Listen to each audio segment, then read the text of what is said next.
Kudo, I think, is the one who like sees him steal those plans, and he calls him out on it. He's like, "Hey, you stole those plans," and the other guy's like, "Yeah, you're right, I did. Here they are." And like that's the end of that storyline, basically. Then like Obata is like, "Hey, we're all in a predicament now. Let's work together." And Kudo's like, "Fine," and that's it. That's the end of that I storyline. expected Obata to pull a gun on them or something, but it turns Yeah, out he was a nice guy. right.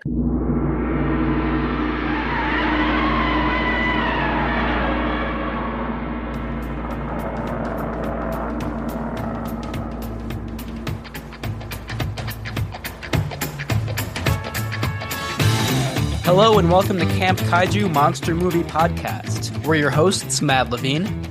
And Vincent Hannum. And we're talking about all of our favorite monster movies, the good, the bad, and the downright campy, and asking if they stand the test of time. Traditional kaiju, creature features, space invaders, the supernatural, and everything in between. All strange beasts are welcome here. Camp Kaiju is sponsored by Zach Linder and the Zach Pack, powered by Coldwell Banker Realty.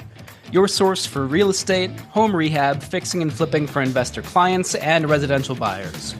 Reach out to the Zach Pack today for real estate services, follow the Zach Pack on social media, and contact the Zach Pack for investment opportunities. Links in the show notes.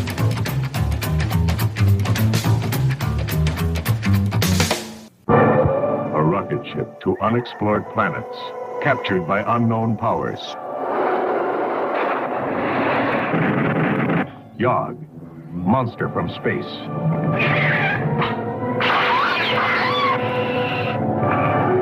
You are powerless against me.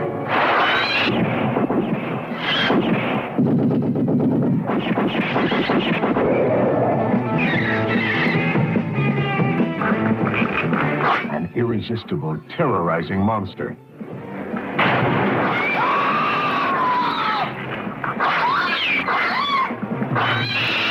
We have merged ourselves into the giant crab and the jungle turtle.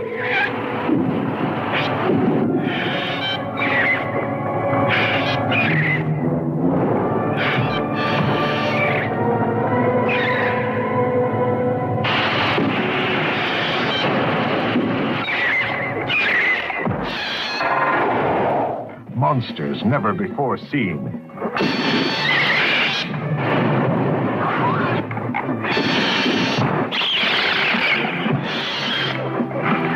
The unconquerable, the unbelievable.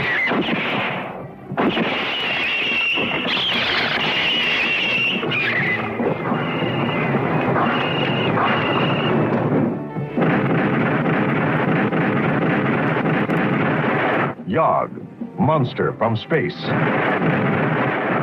We're very excited tonight to welcome a special guest, Sierra Parham. Thank you so much for joining us tonight.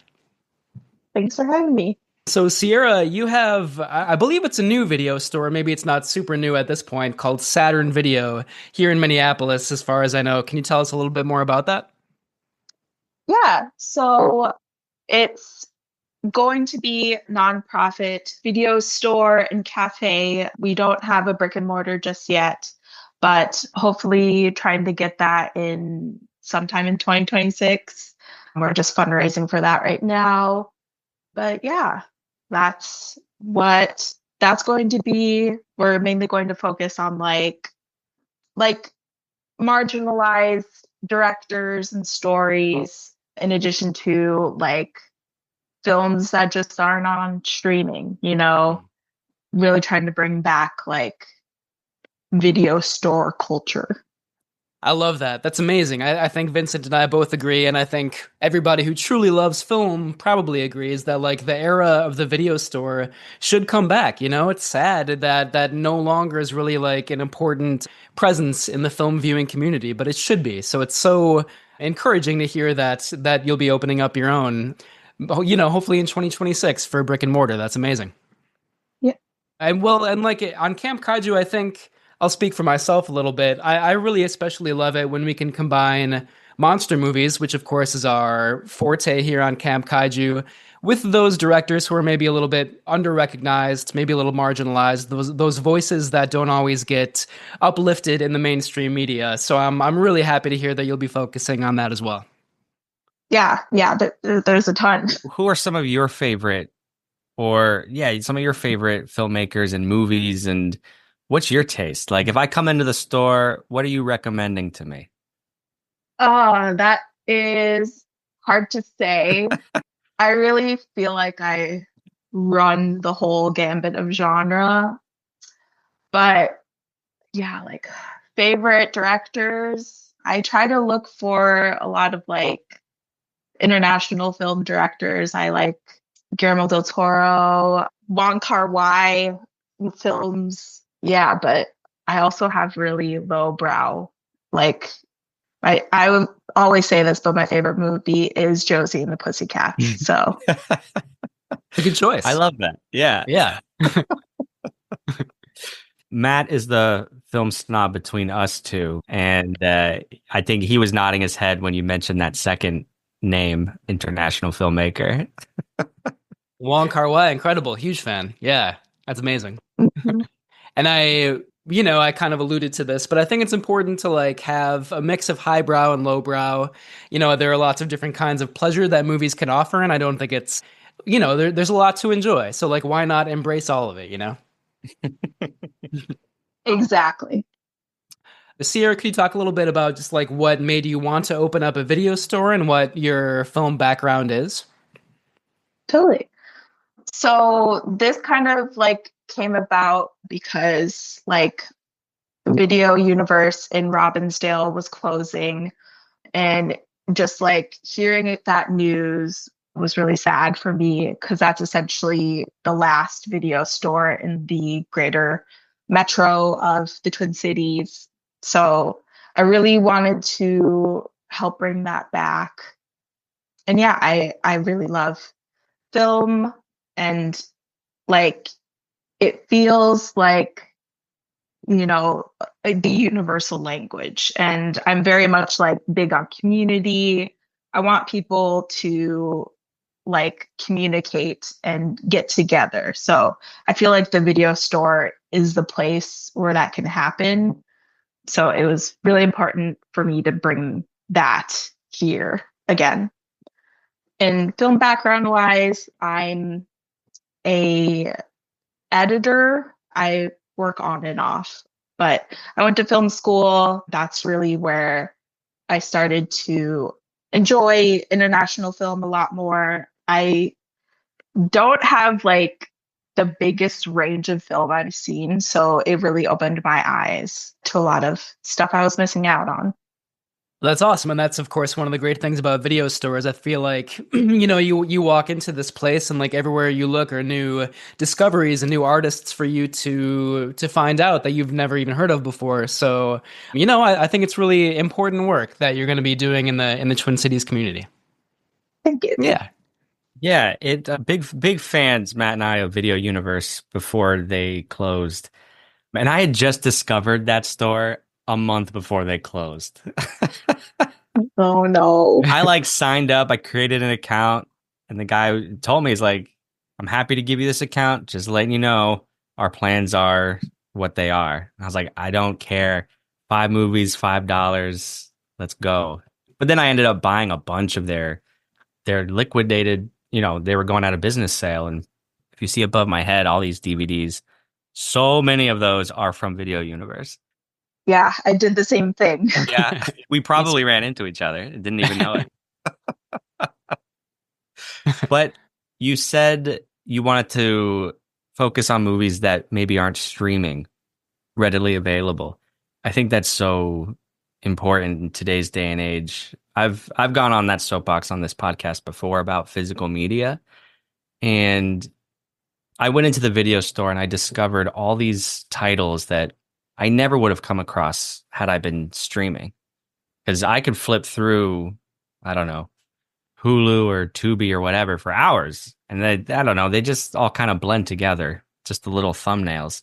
But when I'm in a video store, I can pick out the box. I can read it. I can like chew it over almost. And there's something very tactile about that experience that I think we as human beings really love, like the collectors in us. So I'm so excited that you want to bring this back to the Twin Cities. Yeah. I agree 100%. Like, I feel like the biggest thing about video stores is like going in, seeing the film, and like just taking a chance on something. Mm, You never know. And like, especially with friends, like it's a Friday night, you want to watch something and, laugh at it or experience something. And, that's video store. That's not something you can do on a streaming service, really. yeah. So you have plans to open the physical location, like you're fundraising, right? Yes. Can you talk more about that, where you are at in your journey, how we can support, how listeners can support that? Yeah. So we're trying to fundraise around 10,000. That's going to pay rent at the place while we're doing the making of the store. And we're getting there. It's going to take a while, but we're going to get there. So, Yeah. any help monetarily, that would be great. We have Give MN fundraiser going on right now, and that's linked on my Instagram page for Saturn Video. Other than that, if anyone feels like they want to donate DVDs, VHS to us, I'm always asking for that. That's something we definitely need. I only have like less than 300 titles, and people are going to get bored of that very quickly. That's an interesting logistical question. Like, where do you source your stock? All the DVDs and VHS.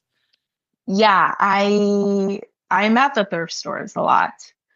Otherwise, I did get a lot of stuff from Video Universe. I try to keep up to date with like the new distributors, like Vinegar Syndrome. And yeah, I try to keep up to date what they're doing, their sales. I get a lot of stuff from them. Sweet.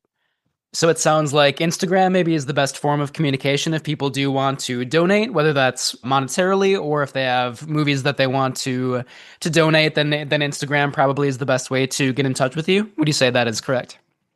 Yeah. Cool. Yeah, we're at saturnvideo.cafe. Cool. And I'm sure we can throw some links on our page as well and hook listeners up that way as well. Do you already have a location in mind, or is that still maybe not totally figured out yet if that's still to come in 2026? That's still to come. I would ideally like to be in the Longfellow neighborhood just to get that cross audience from the Trilon and the Riverview. So Awesome. I volunteer at the Trilon, so I'm there all the time. I love that neighborhood. So this will be a new place for me to stop in all the time. That's exciting. Can't wait for Saturn Video and Cafe.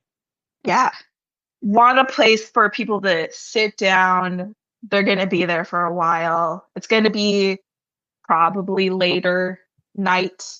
So yeah, Movie screenings, perhaps? of course. I don't know. I don't want to. Okay, great. Don't let me business plan for you. Yeah, that's definitely something I would love to do. Yeah. Well, if you ever need a couple of guys to program some monster movies, me and Matt are happy to do that. I would love it. Awesome. Do you have any favorite monster movies that come to mind right away? I know you mentioned Guillermo del Toro before. Yeah, I really loved The Shape of Water and Pacific Rim. Yeah, and like weird ones like Ginger Snaps, and I think Turning Red is a monster movie. There's a monster in it. Yeah. We've talked about Disney Pixar movies before on the show. Yeah, we did an episode on Luca. Love that movie. It's a good one. Turning Red is a good reminder. I still haven't seen that, and I've wanted to ever since it came out. So, Vincent, I think we might have to bring that to the podcast at some point. Sierra, do you have any like events or fundraisers or anything coming up? There's a few things like in the works, but nothing quite announced yet, other than North Minneapolis Open Streets on September 6th. I will be there. I will be selling VHS and DVDs. Are you familiar with the Film Friends Trivia Yeah. Instagram Yeah, page? I go to it all the time. Yes. Cool. Oh, awesome. Yeah. So Naomi's a friend of ours, and she's been on the show a bunch. So I was like, well, if Naomi's into something, it's going to be worth it. So I'm really glad that I reached out and you were willing to do this. It was our pleasure. So thank you. Thank you guys so much. Thank you, Sierra. Yeah, we'll put your links in the show notes. And listeners, support Saturn Video and Cafe. Sierra, we hope to have you back on the podcast someday if you're willing to give us updates, to talk about monster movies. Anytime. Awesome. Thank you so much, Sierra. Again, just like personally, I'm so excited to have a new video store in the city. So really, truly, thank you. I can't wait to check it out. Thank you so much. That's amazing. Yeah, no, I mean, not to beat a dead horse, but like video stores are a dying breed, and they're so important. Like just the excitement, the energy when you go into one, and like there are limitless possibilities everywhere around you. Like that is amazing. I love that. And you know what I thought of during our conversation? Like we have bookstores, which does the same thing. Like you go in and there's a community and people are talking about, like strangers are talking to each other about like, oh, I see you're looking at that section. I have a recommendation. Like I go into bookstores all the time, but that doesn't exist with video anymore, with movies. Right. Yeah, which is kind of inexplicable in a way to me. Like, you know, bookstores, and then you also have like record stores and like the community around that, even though you can stream music pretty much anywhere. So, you know, I feel like video stores probably are due for a renaissance. I hope that happens soon. You know that we're talking about it? I think you're right, because movie people love to talk about movies. Yeah, like too much maybe. How many times have you been with a friend, us included? We'll spend an entire afternoon talking about movies. Yeah, right. Yeah, and like to recommend one of your personal favorites and like have somebody new like experience that for the first time is like nothing compares to that feeling, you know, and video stores provide that all the time. Like that was my cinematic upbringing basically, like walking into a video store and just like seeing what you could find, you know? So, yeah, I think and hope that's going to be like on the way back, you know? It's on the come up. Well, we ought to support Sierra, and listeners, even if you're not in the Twin Cities, if you could just follow the Instagram page, like that would be such a boost to what Sierra's got going on. Please, folks, check it out. And if you're willing to shell out a few bucks, I think I am. Just, you know, whatever you can give, I think would be worth it, because that sense of community is real and so important. For sure, yes. Shell out a few bucks or even donate some movies if you have some that you're trying to donate, like you were going to take them to the thrift store. Maybe this is an even better destination for those movies, you know? We'll definitely shout out Saturn Video. We'll include all the links and stuff like that. Stay tuned for more updates. I know I'll stay tuned, and I'm sure we'll find out more soon. Heck yeah. Atragon, the ninth wonder of the world. Atragon, an earth mover. A flying fortress. A submarine. Atragon, technology's newest, fights all the powers of black magic.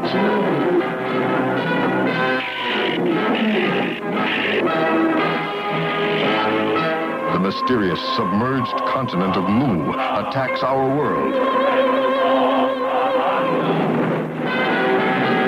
I am agent number 23 of the Mu Empire. This earthquake is not accidental.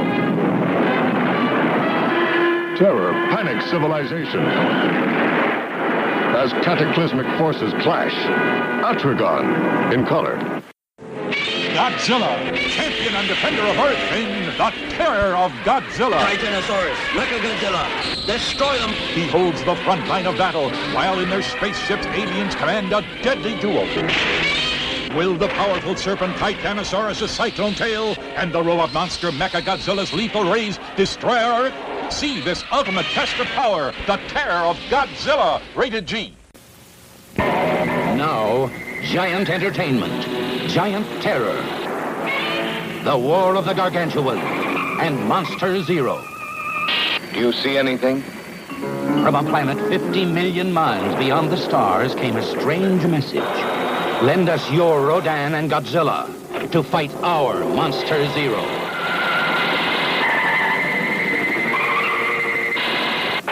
Earth answered, and the most dreaded creatures ever to walk our planet are lifted into outer space. The stage is set for the mightiest battle ever seen by the universe in Monster Zero.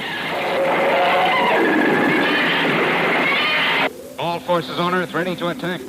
What started out as a call for help from space turns into a nightmare of terror on Earth, Monster Zero.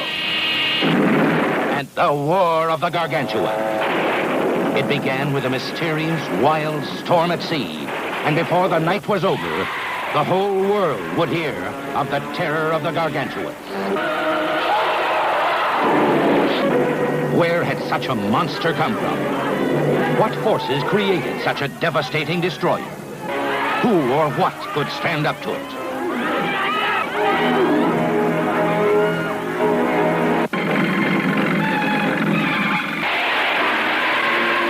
Let him have it. Armies fought the monster with million-volt laser beams. Hey, look! Another one now! You'll see all of their terrifying battle to the death when you come to the greatest monster movies ever made. The War of the Gargantuas and Monster Zero. What a cool way to start this episode. Also, how are you doing, Vincent? I'm good. I'm good. As of this recording, we are 1 week away, T-minus 1 week from students returning to classes. My work life has been a whirlwind, back to school meetings ad nauseum, getting my room back together, lesson planning. My head hurts, but I am so excited to talk about Space Amoeba and forget about work for a couple hours. Yeah, totally. Me too. Yeah. Space Amoeba is more exciting than any, work-related things we have going on right now. I'll speak for myself. I don't want to speak for you, but yeah, excited to talk about this movie, directed by Ishiro Honda from 1970. Perhaps the last gasp of the classic Toho Studios kaiju era. Fun movie. It'll be fun to talk about. Yeah. Before we begin, just real quick, how are you doing? I'm doing all right. Yeah, I mean, summer's winding down, which is always a little bit bittersweet. The weather's getting colder. Work. Yeah, I share your lack of excitement to talk about my 9-to-5 day job. I'm more excited to talk about monster movies. So yeah, that's the most exciting thing I have going on right now is Space Amoeba. Let's do it. Yog, you might say. Yeah, for sure. And I also do love the original Japanese title as well, which is Gezura Ganames Kamibas Decisive Battle Giant Monsters of the South Seas. That's a great title as well. I feel like they should have just stuck with that for all versions of this movie, Man, that's like Godzilla, King Ghidorah, Godzilla, Mothra, King Ghidorah, giant monsters all out attack. Yeah. You have to love the word vomit movie titles. That's always fun. I don't know. Hollywood movies love to call things like one word. Like you have so many movies that's just one word. Yeah. Like Jordan Peele has a lot of like one or two word titles. Get Out, Us, Nope. I guess that's all of them right there. But yeah, it's, what if Us was called like the doppelgangers from down the street who suddenly invade your home? Like that's a good title too, Tell us exactly what's going to happen. That's what I want. Not really. As usual, we're starting off on a tangent right away. That's what we always do. Sorry. Focus up. Yeah, focus. Space Amoeba. All right. Thank you all for hanging out, friends. Please rate and review Camp Kaiju wherever you listen. You can also send us listener comments at campkaiju@gmail.com or on our Instagram page at camp_kaiju_podcast. If you would like to be a featured voice on the show, you can leave a voicemail at 612-470-2612 telling us about your favorite monster movies and memories. You can also check out our website, campkaijupodcast.com, for more reviews and special content. We also do have merchandise available at campkaiju.threadless.com. Some amazing t-shirt designs on there, so check those out for sure. Last but not least, you can become a patron at patreon.com/campkaiju for discounts, priority comments, and access to any live events. I do want to give a quick shout out to our current patrons, Jason, Beast Drool, Chris B, Sean, our anonymous patron, and Peggy. Thank you so much. Your support means a lot. And if you're interested in becoming a patron, check it out. Again, that website is patreon.com/campkaiju. Woo. Yeah. So this episode will come out early September, right around the start of fall, as summer is giving way to fall. October, the best time of year, is only 1 month away, so we're getting to Halloween. So many good monster and horror movies have come out around this time of year throughout cinema history. Vincent, do any of these titles on this list kind of jump out at you here? What is Kinky Kong? I put that title on this list. That actually sounds like kind of a softcore Cinemax adult movie, I believe is the proper term for it. But I love that title. It's like a parody of King Kong, of course, but it's like, you know, you would see it on Cinemax at like 2 a.m. or whatever. And I'm very intrigued. I want to see this. You know how many stars it had, like the average rating is on Letterboxd? Oh, like 1? Less than 1? Maybe? It is 1. No, it's half a 1. I didn't realize it went that low. It goes to half a 1. Yeah, I give a half a star sometimes, very, very rarely, but I kind of doubt that Kinky Kong is deserving of half a star. I don't know. I don't know. It takes place on Bone Island. Yep. And I think the main character from the synopsis that I read online is named Seymour Butts, which is great. I mean, how could you not love that? Well, yeah, I'll leave it up to you to bring it to the podcast. I don't know. I mean, you remember that I initially proposed Humanoids from the Deep to bring to the podcast, and then I read more about it, and I was like, ooh, this, I don't know, that might not be the best choice. That's still to be determined, but, you know, a little bit of sleaze is a good thing. Too much sleaze can be disturbing, but that doesn't mean it's off limits to Camp Kaiju. That's true. That's true. Everything in between. Yep. My real pick, though, I have to talk about The Brother from Another Planet from 1984. This movie is written by John Sayles. It might be directed by John Sayles as well, but it is about an alien who crash lands to Earth, and actually the alien is on the run from some captors, some would-be captors. But the alien happens to be in the form of a black male, a black man played by, I love this actor. I got to get his name right. Joe Morton, I believe. Joe Morton. Yeah. Fantastic performance because he's mute for a lot of the film. So it's like a great physical role that he does.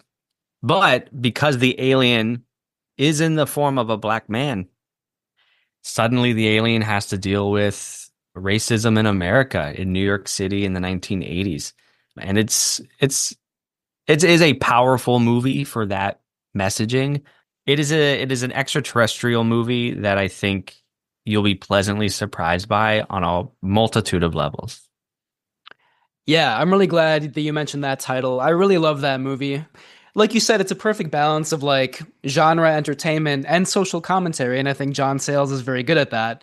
He wrote Piranha, right? Joe Dante directed Piranha, but I believe John Sayles wrote it. And I think he wrote Alligator as well. I could be wrong about that, but you know, Brother from Another Planet, I feel like is one of the first. He did direct it as well, and like, you know, I feel like we see his different interests as an artist coming together, and like his balance of like B movies, but also like more in-depth social commentary. It does it really well, and Joe Morton's fantastic. He's the kind of actor that people have probably, like, they would recognize him from, like, Terminator 2. He was in Speed, also, a lot of other movies, so a familiar face, but Brother from Another Planet might be his best performance. It's great. Love that movie. Yep. Mm-hmm. So thank you for mentioning that. I think the one that I'm going to shout out is a movie from 1960 called The City of the Dead. The original title was Horror Hotel, but then they changed the name to City of the Dead, which is a more appropriate title. Christopher Lee is in it. An actress who I had never heard of named Venetia Stevenson is also in it, and she's really great.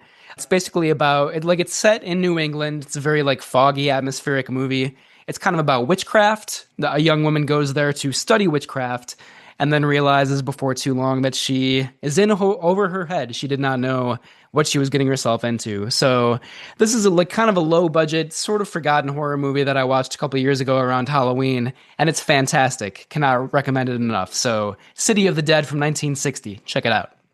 I will, because I love finding those diamonds in the rough, especially from back in the day, where you'll watch something maybe on Tubi and just like, I don't know, I've never heard of this movie. And then you think, why haven't I heard about this movie? There's Yeah, so many films like that worthy of reconsideration. absolutely. Yeah, yeah. Maybe Kinky Kong is one of them. Who knows? No, I refuse. Probably not. Yeah, that's going too far. There are a couple monster movies coming up or recently released. The Toxic Avenger was recently remade, and that's in theaters right now. I'm a little bit intrigued by that. Directed by Macon Blair, who also directed Green Room, Blue Ruin, I believe, two pretty good movies. Yeah, we've talked about the original Toxic Avenger on the podcast before. Here's a headline from Screen Rant, just from today, August 26th, about the Toxic Avenger. Highly anticipated 88% rated superhero movie is causing lots of walkouts in early screenings. Nice. I feel like the original like Trauma filmmakers would be very happy to hear that. Because the original Toxic Avenger is brutal. Very gross. Yeah. You can imagine what it's like in today's day and age. Yeah, right. I'm curious about the tone too. Are they like trying intentionally to go for that like schlock Z grade sort of like intentionally offensive approach, or are they trying to like be a little bit more refined with it? I don't know. I kind of want to find out, you know? Mm-hmm. More to come. I'm going to look into this. Yeah, me too. And so this episode will come out in early September. So for anybody that's in the Twin Cities, I did also want to shout out a movie that's going to be playing at the Trilon September 19th through 21st called Incubus. William Shatner is in this movie. It's in the language of Esperanto, one of the only movies ever made in the language of Esperanto. It sounds really crazy. So I'm very, very excited for that one as well. Whoa. I'll look into that too. It is about an actual incubus. So it fits. It's a monster movie. Oh. Yeah. Ooh. Yeah, Incubus. Trilon, September 19th through 21st. Very cool. Tonight, though, again, we are talking about Space Amoeba by Ishiro Honda from 1970. What, Vincent, is your personal history with this movie? My personal history. In the summer of 2019, I want to say. It's either 18 or 19. I was living in an apartment in South Minneapolis, and that's when I truly rediscovered my love for kaiju movies. And I was watching anything I could find online. And I came upon Space Amoeba. I'd never heard of it before. And I watched it and I thought, oh my goodness gracious. This is something. This is something else. Yeah. And I hadn't watched it since then. So it's been a while, and I'm glad I revisited it. And I have thoughts to share about that later. All right, nice. I still can't really tell if that's a compliment or a critique, but we'll probably find out soon. Yes. Nice. I didn't really have any personal history with this movie until I watched it 2 days ago for the first time. I love the title. I love Ishiro Honda, and I was intrigued by a relatively late period Ishiro Honda movie. Like, we'll talk about this more soon, but like, towards the tail end of Toho's heyday, this is kind of the movie that's like one of the swan songs or whatever. And I knew that even before watching it. So I've always been excited to see it, but finally just watched it for the first time a couple days ago. And yeah, it is something for sure. Mostly in good ways, I would say, but I don't want to spoil our main takeaways too early. Yeah. No, I'm happy. It is a classic kaiju movie that I'm excited to talk about. It's about time we got to it here on the podcast. Yeah, and this was one of the titles I was going to bring to the pod for Kai July, and then instead I suggested Ebirah Horror of the Deep, which is what we talked about for Kai July. But this one might be better. I'm just going to throw that out there. In my opinion, it's better. That's a good question. Listeners, chime in. Yeah, let us know. So we can talk about the crew, some of the crew members of Space Amoeba here a little bit. And we already talked about him a couple times. Ishiro Honda, the OG, director of the original 1954 Godzilla, a legend in kaiju films. This was his second last kaiju movie as he would retire after 1975's Terror of Mechagodzilla, which he also made for Toho Studios. That was the one other movie that he came back for after this. Honda did also direct some TV episodes during the 1970s, and he served as assistant for Akira Kurosawa, so he didn't officially retire, but this is one of his last monster movies, for sure. It was produced by Tomoyuki Tanaka and Fumio Tanaka, who are unrelated, as far as I can tell. Tomoyuki Tanaka was one of the original creators of Godzilla, produced most of the installments for Toho from the original 1954 film through 1995's Godzilla vs. Destoroyah. He produced over 200 films, including some by Akira Kurosawa. So, just as much as Ishiro Honda, if not more so, a legend in the history of kaiju movies. The co-producer Fumio Tanaka joined Toho Studios in 1964 and specialized in sci-fi and horror movies. While the film was officially co-produced by both of them, Tomoyuki Tanaka was actually busy with what was called Expo 70, the World's Fair that was held just outside of Osaka, I believe, in Suita, Japan. So really, Fumio Tanaka was kind of the only producer on this movie, or at least by far the primary producer, even though Tomoyuki is also credited in that role. Special effects are by Sadamasa Arikawa, and he was the former pupil of Eiji Tsuburaya. And Tsuburaya actually died 2 days after filming started in January of 1970. Arikawa then started as a cameraman who shot effect sequences for most Toho sci-fi films from 1954 through 1965. Ebirah, Horror of the Deep was his unofficial debut as special effects director, but he officially took on this title with Son of Godzilla in 1967. Matt, those are two of your favorite Godzilla movies of all time. Well, I don't know about that.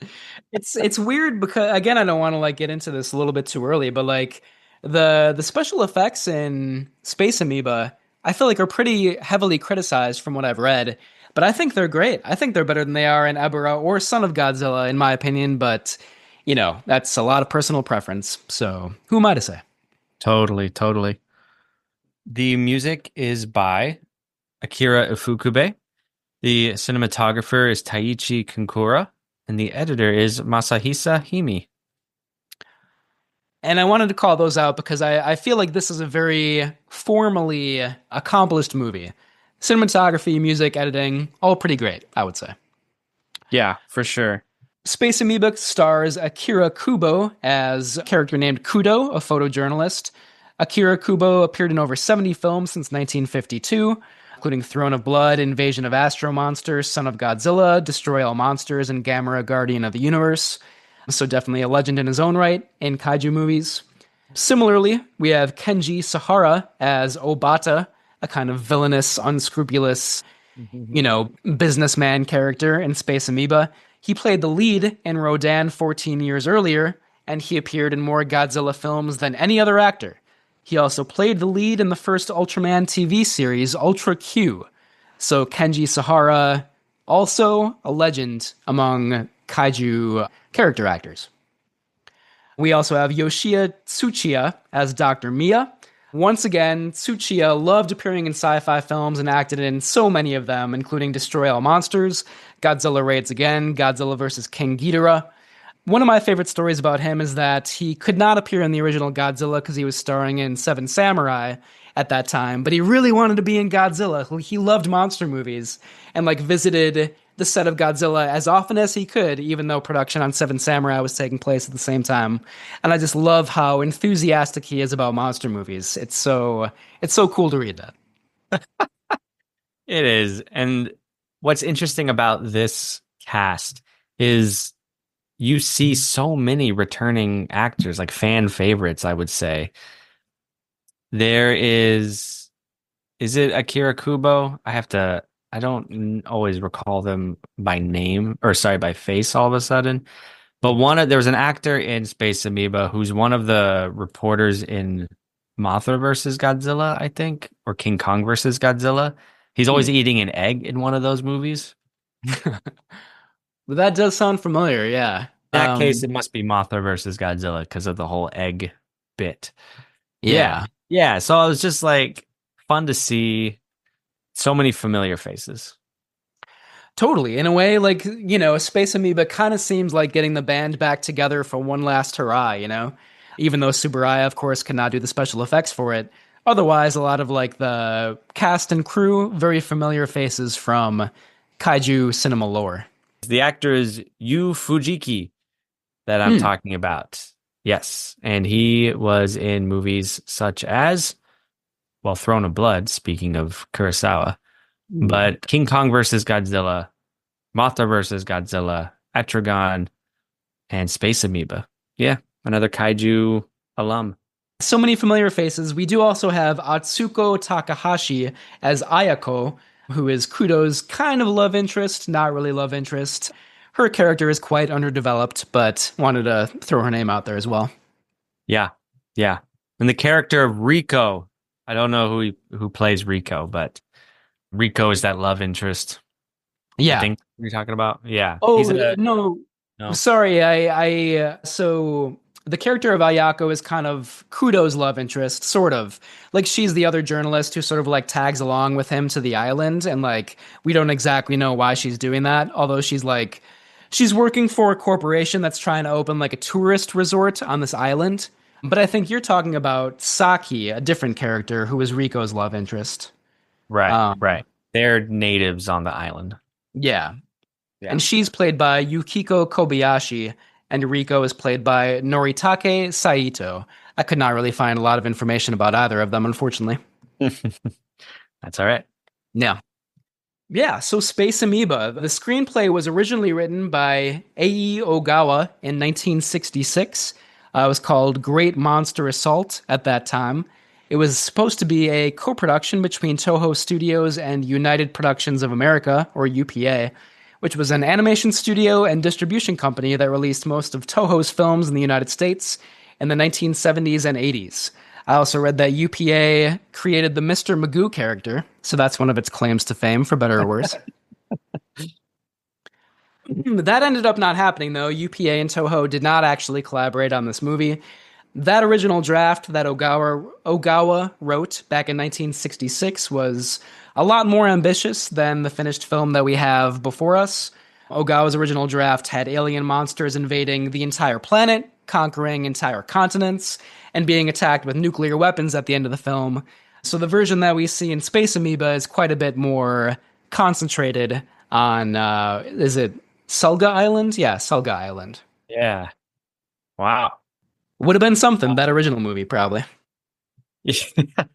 Production finally started in 1969, though Ogawa's script was heavily altered, confining the action to Selga Island. Although IG Tsuburaya's health was in bad condition, he did express interest in doing the special effects. He was supposed to be the special effects supervisor, while Sadamasa Arikawa was to be credited as special effects director. But Tsuburaya died, as we mentioned before, just 2 days after the filming started. This is interesting. Several crew members wanted the film to be dedicated to Tsuburaya, but Toho did not allow this. Maybe because he meaning Tsuburaya, had actually left Toho in 1963 to start his own company, Tsuburaya Productions. Either way, Toho's decision to not dedicate the film to Tsuburaya enraged several crew members, including Honda, who only directed one more movie for Toho, and Arikawa, who angrily quit the studio after Space Amoeba. It is surprising that Toho wouldn't allow that. It just seems like it would be sort of an obvious thing, but yeah. One of many, as we'll talk about soon, one of many interesting things about Toho Studios around this time, it was in rough shape, I guess, in a nutshell. Yeah, corporate restructuring. Yeah. Do you have notes about the state of the Japanese film industry later on?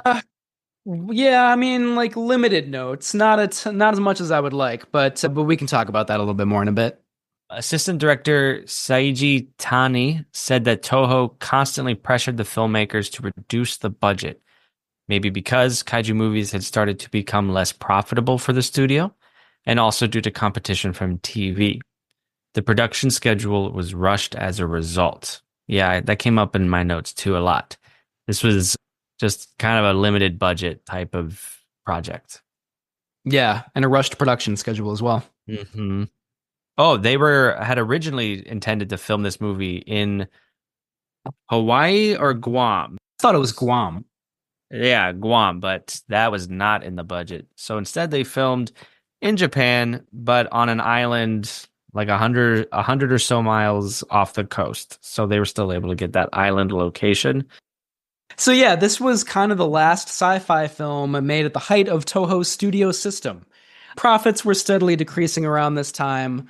Like movie studios pretty much throughout the world, Toho, Daiei film studios in Japan also faced a similar thing. They produced the Gamera film series and were not doing financially all that well around this time. But, they had to compete with television, like the content, the subject matter that movies could depict were becoming a little bit more adult, complicated, sophisticated. Everything was changing. It was a tough time for movie production and distribution in general throughout the world, really. So facing all of that, Toho Studios made a lot of changes, cut budgets across the board. They had a bunch of labor disputes, and for that reason, they had to get rid of a lot of actors that were under contract to them. They just voided those contracts, some of them. And they also started an offshoot company called Toho Eizo. I don't know if I'm pronouncing that right. But that sort of spin-off company specialized in kaiju and tokusatsu movies thenceforward, which is why, Space Amoeba is kind of the last kaiju movie that Toho Studios proper ever made. So it's a landmark in that way, for sure. Yeah, it sounds like you're getting your info vis-a-vis the Ishiro Honda biography by Steve Rifle and Ed Gazuzuki. But I am going to read you some specific numbers to the well put information that you just laid on us. That was well said. Thank you. But in this book, between 1960 and 1970, national attendance in Japan, the film-going attendance, dropped from 1 billion to about 250 million annually, and it was still falling in 1970. Kind of reminds me of today's current cinematic movie theater landscape. Yeah. Then speaking of those contract disputes and renegotiations you were talking about, here we go. The number of actors under contract, which had exceeded 200 as recently as 1965, would fall to 11 by 1972. Wow. Yeah. Over the same period, roughly, the number of Toho-produced films fell about 50%. Yeah. Daiei declared bankruptcy. Nikatsu, which had dominated the youth market with popular gangster films, they shifted gears to softcore Roman porno, quote unquote, features. That's some Kinky Kong stuff there, maybe. I don't really know, but it wasn't pretty for the Japanese film landscape. Yeah. Yeah. And, it's kind of fascinating. First of all, those are drastic numbers. Thank you for putting statistics to what was going on, because that's pretty dire for sure. And I just think it's fascinating because again, so many studios throughout the world were facing similar predicaments at this time. And in the United States, that's the era of new American cinema in the late 60s, early 70s. You had, breakthroughs in film production, like The Graduate was the late 60s, The Godfather the early 70s. You have The Last Detail by Hal Ashby a couple years later. It's it's just a unpredictable time, and a lot of great art came out of many different nations' cinematic industries around this time. But financially, things were not looking all that great. So just a fascinating time. I don't know, I'm rambling a little bit, but a lot of everything was changing, and I'm sure it was kind of a frightening time for movie producers, Yeah. Yeah. So that's the context that Space Amoeba came out in. And it's, not surprising maybe that it was a rushed production, maybe not as polished as some of the earlier Toho productions, but still a lot to like about it. Mm-hmm. The movie was released by Toho in August of 1970. It was released theatrically in the United States as Yog, Monster from Space in 1971 through American International Pictures. Yeah. Have you seen Yog, the American version? No, I don't think Okay. so. I don't know. I never thought about it. I never thought about it being a different cut. Yeah, well, it's like 81 minutes, the American cut is, and Space Amoeba is slightly longer, I think. I'm just curious. Sorry, one second. It's 3 minutes shorter. That's not that bad. I don't know. I'm probably not going to watch Yog anytime soon, but maybe down the road I will, and we'll see how they compare. Although by then I won't remember Space Amoeba, so who knows? How did you watch this movie? Because I quickly discovered, and listeners, maybe you found yourselves in a similar situation. It's not streaming anywhere except the Criterion channel, but I had already used up my free trial like 5 years ago, and they remembered. I was like, dang it. But then I found it on the Internet Archive. I found an English dubbed version. So maybe that was Yog. Yeah, that could be. I did watch it on the Criterion channel. I apologize. I should have reached out to make sure you had access to the movie. But yeah, so I watched the Japanese language version of it. All right, cool. Yeah. So you might have seen Yog. Cool. I saw Yog. You saw All right. Space Amoeba. We're covering all of our bases here on Camp Kaiju. Did you remember to get your big bag of melted butter for the crustacean in this movie? I forgot about that. Yeah, I had a Ziploc bag full of melted butter, and I poked a hole in it, and I just like squirted it into my mouth while I was watching it. It was great. Highly recommended. That's the ideal way to watch this movie. The only way to watch Space Amoeba. I still have butter all over my face and my clothes. I'm a total mess. Yeah. That's not true. Sorry. I'm glad you brought back the melted butter, though. That's good. It's good. Well, let's get us back on track here. It's time for our sponsor break. Camp Kaiju is sponsored by Zach Linder and the Zach Pack, powered by Coldwell Banker Realty, your source for real estate, home rehab, fixing and flipping for investor clients, and residential buyers. Reach out to the Zach Pack today for real estate services, follow the Zach Pack on social media, and contact the Zach Pack for investment opportunities. Link in the show notes. Vincent, do we have anything in Minya's mailbox today? Yeah, since I feel like Space Amoeba is kind of light on, it's more light on production history than some of our more recent films. Let's read a longer email from Don, superfan Don. This is in response to our Gamera episode way back in May, June. So Don says, "Hey there, campers. I really enjoyed this episode. I was certainly familiar with Gamera, but had not watched any of the movies, so I wanted to watch it before this episode aired. I started watching Gamera the Invincible, but soon realized how bad it was." Gonna interrupt. I think this is exactly what we're talking about, Matt. The American cut versus the Japanese. Yep. All right, I continue. I started watching Gamera the Invincible, but soon realized how bad it was. Fortunately, I was interrupted by something, and I turned that sorry bit of cinema off. After a while, I returned to YouTube, and this time I started up Gamera the Giant Monster. What a difference! I enjoyed it very much. I certainly agree with you both. It's a great movie. Not perfect, but definitely a classic. I read somewhere that they made a Gamera trilogy in the 90s. I have been listening for a while. I started with the Beast from 20,000 Fathoms episode. I have always loved the work of Ray Harryhausen and done some animation, both stop action and hand-drawn, and that made his work even more impressive to me. I have since caught up to the current episodes, obviously. I am now listening to some earlier ones.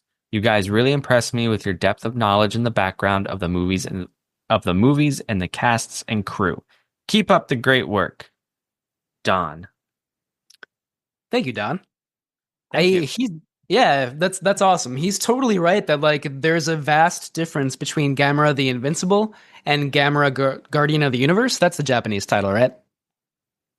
No, Gamera the Giant Monster. Oh, that's what it is. I'm sorry. Yeah, but there's a vast difference. Like, you know, they shot some new scenes for the American version. They like obviously dubbed a lot of it, and it's like significantly worse. It's amazing how different those two movies are. Yeah, how dull the American one is. Just like board meetings, just inane jabber. You're just like, what? You've lost all the momentum. You've lost all the suspense. Get back to the giant monster. What are we doing here? Right. That's the main attraction. Yeah. Yeah. Yeah. Fully agreed, Don. Yeah. That's fun. Thank you, Don. We always appreciate your comments. Keep them coming. Folks listening, don't let Don be the only one writing to us. Join in on the fun. Let us know your thoughts on Space Amoeba, on any of our past episodes you can listen to wherever you podcast. Go back through the catalog. Be kind. Please rewind and let us know what you think. Man, Be Kind, Please Rewind is such a, like, even that makes me excited about video stores, you know? Yeah, I know. I love to hear it. That's great. How's Peter Lorre doing? He's alive. God, still? Hey, whoa. What's his beef? Does he have to come live with me for a little bit? That might be a good idea, actually, yeah. Oh, okay. Well, before I make any promises, I'm sorry, Peter. I didn't mean it. it could be a Patreon perk. You can sponsor Peter Lorre and let him crash at your house. But it has to be in a dank cellar, and you have to lock him up and feed him fish heads. Those are the requirements. Well, he escaped the lilac. He was swallowed, and then he cut himself out. All right. Well, I'm glad he's okay. I'm glad he's still alive. That's good. I take it back. Yeah, I don't think he's happy with you though.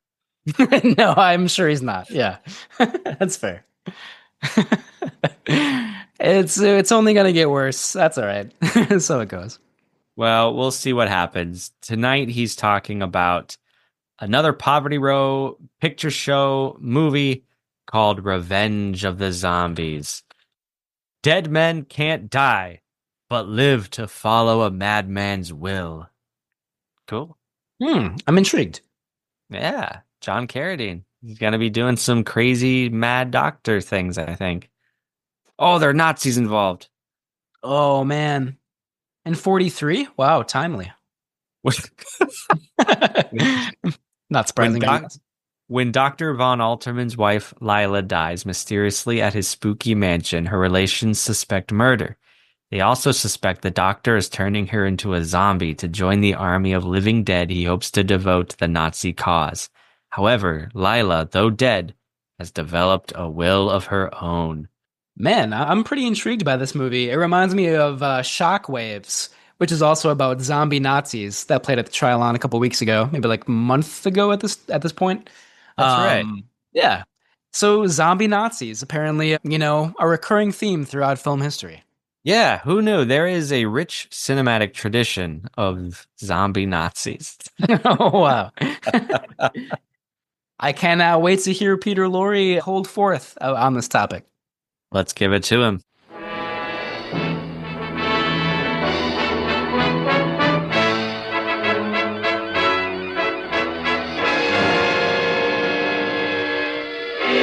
Welcome to the Poverty Row Studios on the other side of Hollywood, where the stars were dimmer and the red carpets dripped with blood. Together, we will watch the best of the worst. Movies known for their limited budgets, outlandish concepts, and questionable performances, but with enough haunted houses, zombies, ape men, and devil bats to keep you up at night. This is the Poverty Row Picture Show, and I dare you to sleep through these nightmares. Greetings, ghouls and gals, monsters and madmen. My name is Peter Lorre, and I am back, you dirty, rotten scoundrels. Oh, you thought you had heard the last of me? You thought the puny Petunia could finish me? You thought I would be the excrement of a horticultural kaiju? Well, allow me to defy the odds. Once more, I return to review monster movies for Camp Kaiju, and with no help from that rat bastard Matthew Cole Levine. Sure, he goes to the fisherman's docks each and every morning to gather those delectable fish heads, but at what price to my dignity? When I needed him most, he was not there. This dear listeners, is unforgivable, and I will have my day. You hear me, world? I will have my day. But until that day, when Matthew knows the cost of his negligence, I will continue to review monster movies of the Poverty Row Studios of classic Hollywood. This week, we feature a zombie thriller from Monogram Pictures, 1943's Revenge of the Zombies, starring John Carradine as a Nazi scientist hell-bent on creating a zombie army to crush the Allies. The story bears a strong resemblance to previous films featured on the Poverty Row Picture Show, The Mad Monster, George Zuko creating a werewolf army, and King of the Zombies, the latter also featuring African-American actor Mantan Moreland. In Revenge, Moreland plays the same comedic relief, albeit less incorporated into the overall plot, but no less the saving grace of this film. Overall, however, Revenge of the Zombies plays like a reprint of King of the Zombies, but with a sense of been there, done that. Nevertheless, the picture has some wicked moments of camp and visual thrills. Rare elements indeed in these movies of the Poverty Row. For that reason, I would recommend Revenge of the Zombies. Perhaps a Mantan Moreland double feature is in store, with King of the Zombies playing first. Yes, this is shaping up to be quite the movie night. If anyone out there wishes to have me over, I will bring the popcorn. I will also never leave, especially if I shuffle off to the bathroom and happen to open the wrong door and discover a guest bedroom with a fur mattress and throw pillows and a sultry silk count and no potted plants. Oh yes. Well, until then, we will discuss our next film on the Poverty Row Picture Show, a little film called Voodoo Man. Yes, it stars the Unholy Three, Carradine, Zuko, and Bela Lugosi.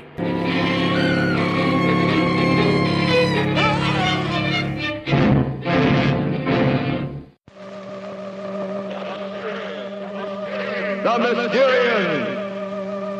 You are now inside a flying saucer. Our destination, the planet Earth. We are the Mysterians. Our race is old, dying, our planet dead. Only you of Earth, you and your women, can give us life. And what we want, we take. The Mysterians, the greatest science fiction picture man's imagination ever conceived. The Mysterians, swooping down from outer space, flowing up from the lower depths. The Mysterians, creatures who knew the uttermost secrets of the atom before our planet was born. Love-hungry spacemen come to seize our women that their dying race may live. It started in the east. Soon it swept the west. The all-out horror of interplanetary war. See giant robots no earthly weapon can destroy rip a path of destruction across the land. See the forces of nature harnessed to the invader's will wipe entire cities from the face of the world. See the earth itself crumble beneath your feet. The Mysterians, threatening our civilization with weapons beyond the belief of modern science. Flying ray guns that blast everything before them. An impregnable fortress that hides in the earth. Gamma rays that melt the heaviest armament. As men and machines disintegrate before your eyes. The Mysterians. What power can stop their ruthless advance? See the blazing holocaust of an earth gone mad. See on the giant screen in flaming color. The Mysterians. Thank you, Peter. Glad you're still alive. I'm sorry. I take it back. We're back to Space Amoeba. This is probably a movie that is not very heavy on themes, but are there any that you want to talk about? Well, I think there are. Well, here's the thing. I think this movie presents some themes in some of the dialogue, but does it carry enough weight to like devote the proper space to discussing those themes, to honoring those themes? I don't think so. But let me give you a couple of examples. So first off, there is a commentary about the Japanese homeland and its relation to these island communities. the Empire of Japan at one point in this film, and Selga Island is fictional. But the Japanese characters go to Selga Island and they talk about how, despite the colonization and that had happened during the war, these islanders are still willing to help us out.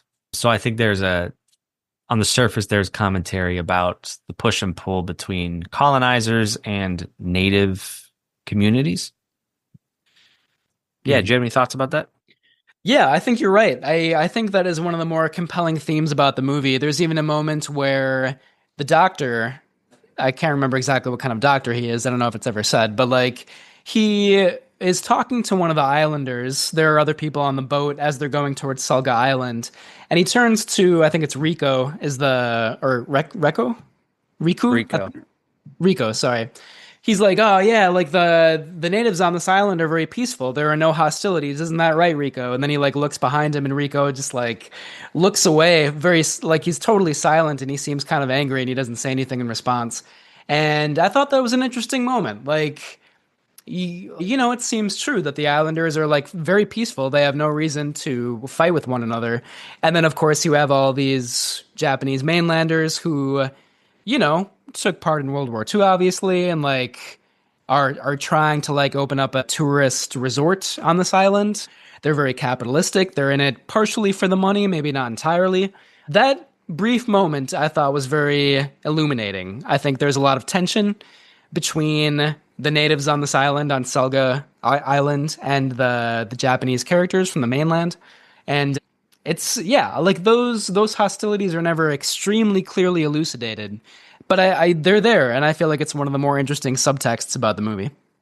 For sure. And it's like, to me, it's typical Honda. Like, I know this is a different screenwriter than, say, with Mothra versus Godzilla, or King Kong versus Godzilla, but you've got the same ideas of capitalism and greedy business people versus more traditional cultures.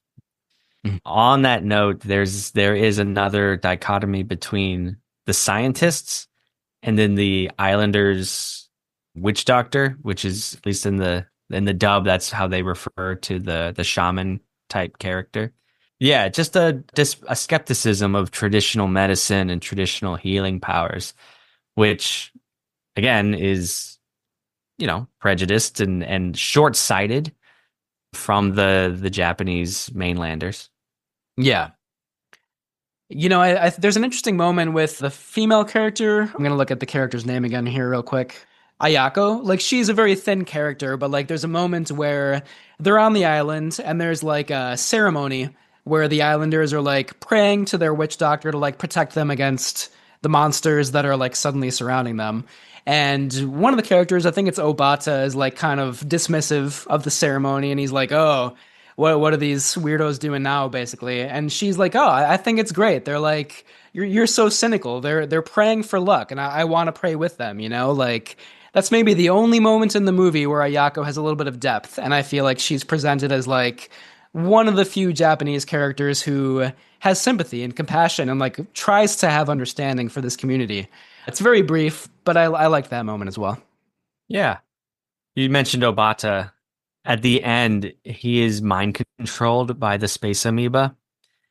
And I don't think the movie pulls it off successfully. It comes off rather cheesy, but I appreciate what it's going for, and Honda's going for, and it is elucidated in the dialogue where they talk about Obata's internal struggle between his soul and like his humanness versus this extraterrestrial force. I think that's a theme worth talking about. Like, what makes a human human? It, you know, Space Amoeba argues is we're more than just organs and nerves and body parts. Like, we have a soul, as stated in Space Amoeba, that makes us more than just any other living creature. So I found that interesting. And then Obata does overcome this alien force in his brain, and he sacrifices himself and he jumps into a volcano, which again, I don't think is pulled off very well. I think it's rather campy, but I deeply admire what the attempt is, because it reminds me of like Terror of Mechagodzilla. I just watched it, but the Dr. Mifune's daughter, she's the android. Hmm. At the end of that movie, she also sacrifices herself. So I think that's a recurring theme in Honda's work, sacrificing yourself for the greater good. But in Terror of Mechagodzilla, the whole movie is grounded in a very dramatic weight, maybe to its detriment, but it's like a very serious movie. But when Space Amoeba, it's just the tone, it's just like such a campy kaiju movie. Mhm. And then at the end, we try to do something serious with sacrifice. And for me, it's not pulled off effectively. Yeah, I think that's fair. I do really like his sacrifice though. And Obata is like the story in this movie doesn't make really any sense at all. Like at least like especially with the human characters, like early on Obata just like shows up in an office where there's no reason why he would be there. And like all of these characters are like just suddenly like thrust together and it's like, wait a minute, why is this photojournalist and this woman who works for this corporation and this like anthropologist who's apparently also a corporate spy, they just suddenly show up together? Like so yeah, like for that's one of the reasons that like the story does not work and the characters are like pretty hard to buy. But then the movie does try to like deepen the characters, at least the Obata character with that ending that you talked about. And I don't know, it's pretty touching. I think the actors do what they can. I think they know that like the screenplay doesn't make a lot of sense. And probably they were like so rushed in the shooting of this movie that they didn't even have time to care. They were like, let's just shoot this scene and get it over with. They kind of had to do that. But like, Yeah. I don't, for me, it kind of works. And I like the conflation of like camp, but also like an attempt at, you know, like human character or whatever. And like, I also picked up on the line of dialogue that you talked about where it's like, is a man more than just a collection of cells? Like he has a soul also. And you brought up Terror of Mechagodzilla, but that actually reminded me of Godzilla versus Biollante, where there's the young, like, psychic woman character who can, like, telepathically communicate with Godzilla. And then, I don't remember all the details, but at the end, there are, like, all these spores, kind of, that, like, fly into the air. And to me, that's, like, a depiction of a soul, like, maybe even Godzilla's soul. And it's probably giving Space Amoeba a little bit too much credit to, like, connect those themes. Because Godzilla versus Biollante is great. I love that movie, and I feel like that's 1,000 times better than Space Amoeba. Maybe that's an exaggeration, but I mean, like there are some cool ideas in Space Amoeba, and it doesn't totally pull them off. But I'm glad that it tries. I am with you 100%, 1,000%. Yeah, but I liked that line too. Like, and the Obata character initially pretty ridiculous, but ultimately kind of touching. Yeah. Yeah. But yeah, I agree those are the main themes. This is not necessarily a theme of the movie, but as we already talked about, I also just think it's such a fascinating reflection of like where the studio system was at in 1970, definitely in Japan, but also really kind of throughout the world. It's fascinating for that reason as well, I think. I do want to mention though, like the form and the aesthetic in this movie is really beautiful. Like especially considering like how rushed the production was. It's really a formally impressive movie in my opinion. And like maybe that sounds ridiculous. There's so much that's like campy and ridiculous and over the top in this movie, but like I have a lot of examples here on our Google Doc of like individual scenes that are just like perfectly shot and edited and scored. And like I know I was maybe like a little bit too hard on Ebura Horror of the Deep and Jun Fukuda when we talked about that whenever that was like a month ago.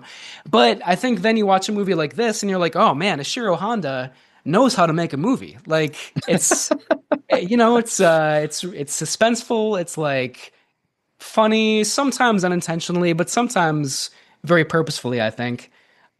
I'll just choose one of these examples to talk about here because I put too many in here, but I'll use the example of like when the Japanese mainlanders go to Selga Island, the first time they see the space amoeba, when it's not actually possessing any sea creature, is like a blob of blue light underneath the water, basically. And it's stunningly beautiful. Like there's this like atmospheric cave, and like we cut from like a sort of like distant shot of the characters to like a close up of the blue amoeba, and all like the water's bubbling up, and there's this like cool neon glow. it reminded me a little bit of The Fog by John Carpenter, which in my opinion is like a horror movie about light and shape and color and movement, like pure formal cinematic properties, you know? And this might, I don't know, it sounds a little over the top, but I feel like Space Amoeba is kind of the same thing where it's like, you know, at least in that scene, the threat is just like pure visual cinematic form. It's gorgeous. And I love that scene. And there are like a lot of other moments like that in this movie. And Ishiro Honda is just a wonderful filmmaker. And even if the plot of the movie is pretty ridiculous, he's still able to make a pretty great movie, I think. Dude, I think you just sold me on this movie. Give it up. That was awesome. Well, I don't know. I mean, maybe I liked it a little more than I should, but I just love it. It's extremely well made in my opinion. But you're right, and it's just because like I watched this movie having seen almost every other Ishiro Honda kaiju movie. So like my bar for him is so high that I think Space Amoeba is a very uncharacteristically subpar. But then what you're talking about, there are absolutely truly memorable compositions in this film. And the one of your examples also is on my list. When Rico, he suffers like PTSD, he's in shock after surviving the Gizora attack, and he's brought to the native village. And the whole, like the lighting in that scene is perfect. It's dark, but like torchlight is lighting the scene, and the music, there's like a swell of drums and like very, very like heart palpitations. Like you're just like, this is something's going on here. Yeah. And then, as what your example is, a series of close-ups as natives spy through holes in the wall. And it's Kudo, actually, not Rico. But yeah, you just get a series of quick shots. Or is it Rico? It might be Rico. Sorry, I think I'm wrong in my note here. Sorry about that. Okay, no, it's okay. Just a series of quick shots of eyes through peepholes.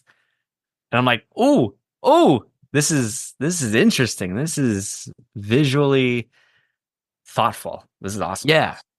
I think that's exactly right. Visually thoughtful. Like you can tell how much care and preparation is put into like the entire construction of the movie. And like, you know, plot, character, some other stuff is maybe not quite as impressive in this movie, but the formal craftsmanship is fantastic.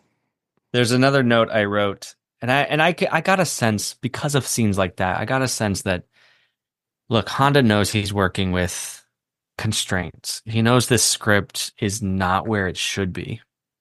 But he, as I wrote, is shooting the heck out of Gizora. He's doing all he can to like punch it up, to do something interesting with nothing. This is because like script wise, this movie offers hardly anything. So like he like, to depict Gizora, there's a lot of POV looking up at the monster to establish size and scope. There's a lot of rear projection to depict the monster. He is just doing all he can with the camera. It's admirable. Yeah, totally. Yeah. I always like it when skilled directors are maybe assigned something, you know, like you said, it could use some work. The script is in kind of rough shape, but I always love it when skilled directors are like assigned something that is not in great shape and they still treat it like it's going to be the greatest movie ever made, you know? Like I love it when directors do that. Yeah, and you can tell. Yeah. Yeah. And there are other examples too, but I might save a couple of those for my breakdown towards the end. Same. Yeah. Yeah. But yeah, formally a really beautiful movie. Speaking of which, should we jump into our individual breakdowns? I think that's a good call. Okay.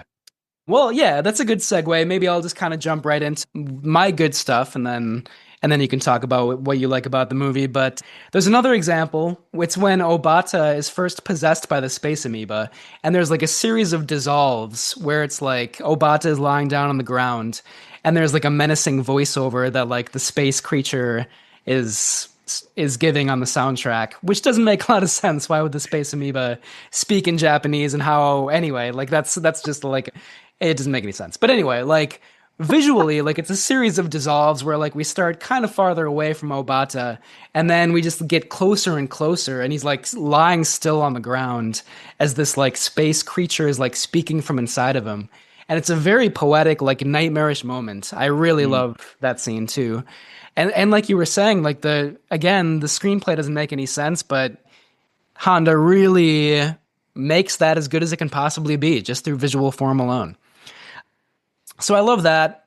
Ifukube's score, I think, is especially great this time around. And I read some reviews that kind of criticized it a little bit for not really being very original, and I guess that's probably valid, but like I don't know, like it's really evocative. There's sort of like an island drumming theme, which sounds vaguely offensive, and maybe it is, but it's also like extremely rich and kind of like imaginative. I didn't really expect that, so that's very cool. And then I think like the creature effects are actually pretty great in this movie. So shout out to, make sure I get his name right, Sadamasa Arikawa. I think the creature effects of the three animals that we see in this movie, which are a cuttlefish, a crab, and a snapping turtle, they're a lot of fun. I think like some of the close-ups of the turtle, especially when its like neck elongates and it kind of like shoots its head out, like Alien style from the movie Alien, campy and frightening at the same time.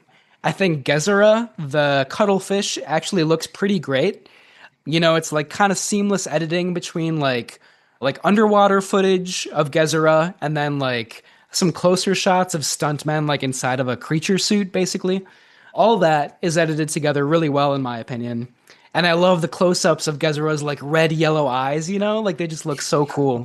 So stylish, so fun. So yeah, again, just in a nutshell, I'll say this is like a beautiful, very well-made movie, and there's so much imagination in the visual style of it. Nice. Do you have any more? That's it for my good category. Yeah, I'll second you in terms of Gizora with the tentacle puppets, like the props that come in through the huts to scoop up characters. Like those are really good looking, and very real, and those are fun scenes to watch. I loved seeing these actors doing their thing, familiar faces. I liked, like the characters didn't make sense, but they were all doing their own thing. They stood out enough to me. Yeah, and I think what Honda's doing with his direction is dramatic and dynamic. Yeah. I mean, I'm kind of repeating myself, but they're all things worth repeating. For sure, yeah. And I agree. The actors are very charismatic. I think there's a scene where, again, I have to get the names right. Sorry, Kudo and Ayako are like on a ship on their way to Selga Island, and they haven't gotten there yet. And they're kind of like having this fun, flirtatious conversation. And Kudo's like, "Oh, I'm an expert at speaking with monsters." And she kind of laughs a little bit. And she's like, "Oh, yeah, you're going to write a great book about this, right?" And like the movie kind of slows down to just like show their relationship. And it's really charismatic. Like, I think those two actors are great. And I really appreciated that, like, for just a minute, the movie's like, hey, look at these two people having fun with each other. Maybe they're developing feelings for each other, Like, I wish the movie had gone more in that direction, but I like that little bit of that we get. Yeah. But there's a lot of bad stuff too, as we've talked about. It does kind of seem like a movie of like wasted potential. Like, I'm sure like the rushed production schedule again kind of impacted that a little bit. I think, as usual, the human characters are not really very interesting compared to the monsters that are around them. Again, the construction, like the building of the plot early on is just like, wait a minute, who are these people and what's going on? Kind of a little bit all over the place. And, plot and screenplay, really like no effort was put into them at all. And like towards the end, it's like, wait a minute, why are bats so important? Why is echolocation or like sonic waves or whatever? Why is that the thing that like defeats the monsters? You can tell they did not think that through, and in a way, I think the movie moves fast enough that like it's okay. Like, you kind of don't totally care about that, but if you think about it for even like 2 seconds, you're like, oh, this does not hold together, Oh, I immediately latched onto that. Like it was just such a shortcut of science mumbo jumbo. Like, yeah, echolocation. That's the thing that will stop the monster. And you're as an audience just like, okay, sure. I've seen enough Yeah. of these movies. I'll buy it. Let's continue. Right. It might not be the most ridiculous thing in any kaiju movie, but it's up there. Yeah. Yeah. I was not as taken with the Gizora suit, Mm. seems like, as you were, which is ironic because I like the later suits for the turtle and the crab. I feel like those suits are very detailed and realistic, but Gizora to me, it comes down to the eyes. Hmm. Like the eyes are so googly eyed and fake. They're just rubber, like painted rubber. But then you look at the turtle, Camebus, those eyes are like glass and they're properly made up props. And I don't know, it's just like, I think this movie missed Subaraya. I think had Subaraya been involved, it could have been even more like top tier where you want a Honda movie to live. And I think it suffers without Subaraya. And I just my biggest thing. Oh, this is a fun thing. And this might be a Yog specific note because the dub is so bad. Not the dub like syncing, like the syncopation's really good, actually, but the voice actors sound like Americans trying to do English and Australian accents. Like the accents are bad. And it was very campy and funny.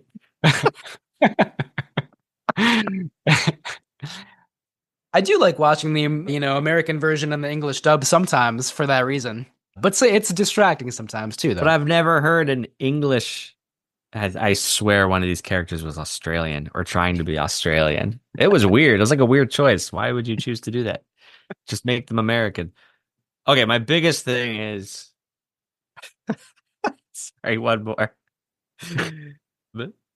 Obata, he's this corporate spy, and it's revealed that his whole plan of villainy is to steal the hotel plans. And I kind of went, okay, like that's it. Yeah. I don't care about your capitalist schemes. Right. Who cares? Yeah. And if I can just add on to that real quick, like I just think it's funny that like Kudo, I think, is the one who like sees him steal those plans and he calls him out on it. He's like, "Hey, you stole those plans."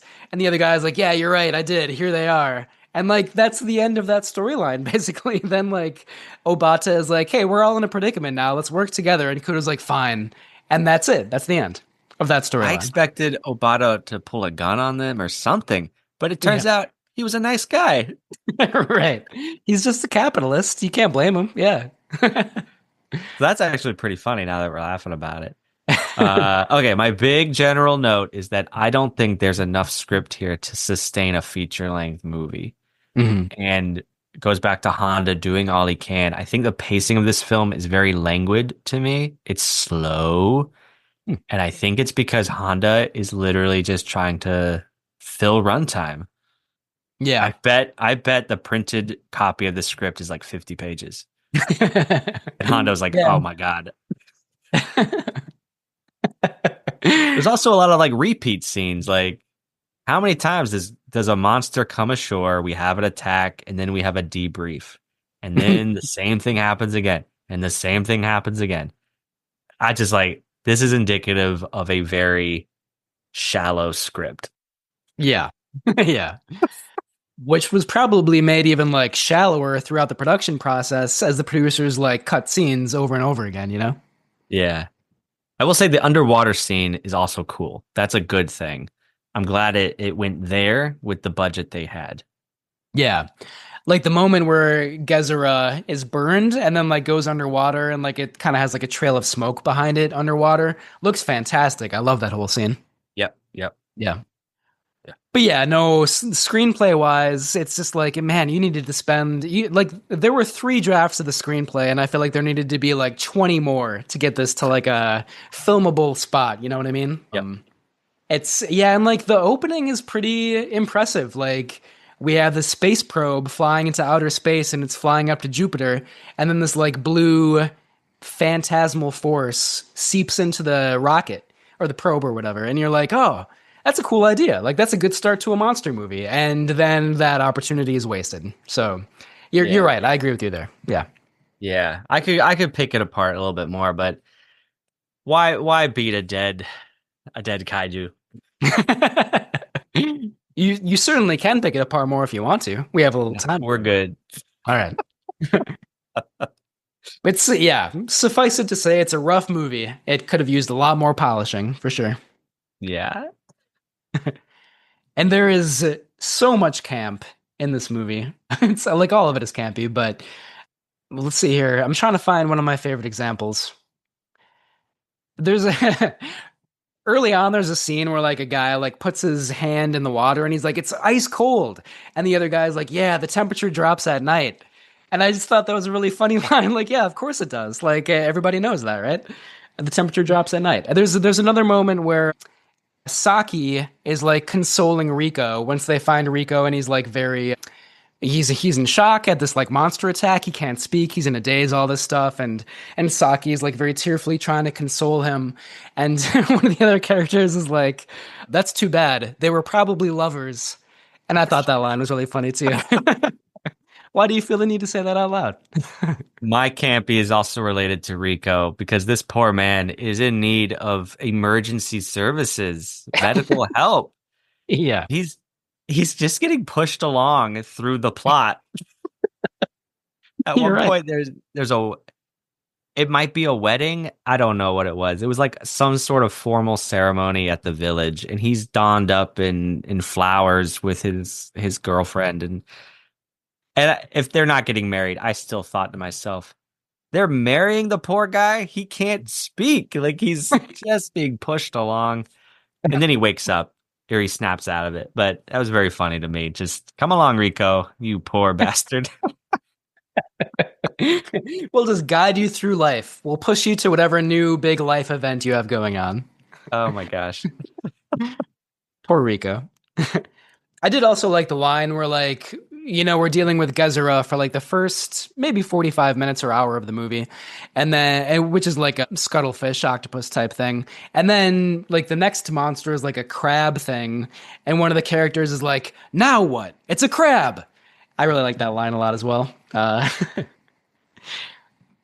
Yeah, there are a lot of other ones, but like also just like, you know, when Gezira like grabs somebody in its tentacles, like it's kind of frightening at first because, like you said before, we have these close-ups of these like scaly, gross, slimy tentacles, and it looks pretty, maybe not convincing, but like effective, you know?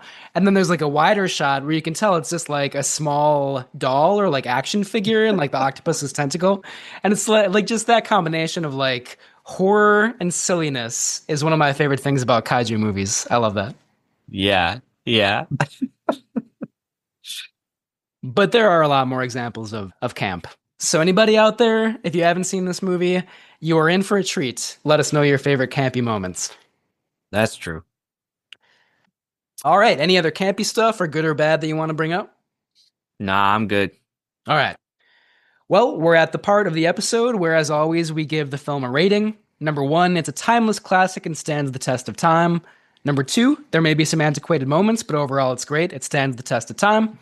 Number 3, it may be historically significant or just fun, but it does not stand the test of time. And our lowest rating, it is not worth revisiting and definitely does not stand the test of time. What's your verdict, Vincent?